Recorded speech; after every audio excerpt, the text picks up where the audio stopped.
Together Social Care will be holding an event on the 17th of January, and we will be looking into excess deaths and the use of these protocols in that context, because we believe that a lot of the excess deaths that occurred during the pandemic and since were not related to COVID, although many people would have had COVID written on their death certificate, but were actually due to these protocols.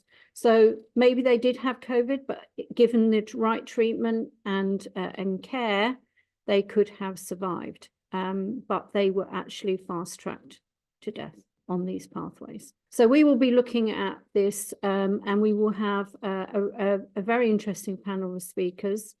We have Andrew Bridgen, who has talked out about this several times, and actually held a debate in June this year, invited families who had been impacted to present their evidence to him.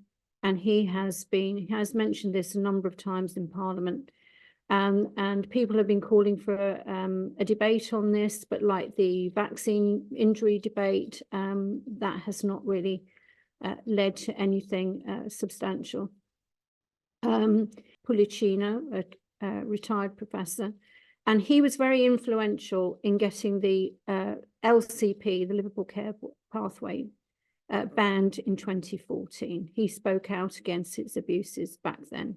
We also have Kevin Yuill, who is a campaigner with Humanists Against Euthanasia, Assisted Dying and Euthanasia, and he will be looking at the issue from the point of view of proposed legislation on assisted dying and how this would impact what is already happening under the radar.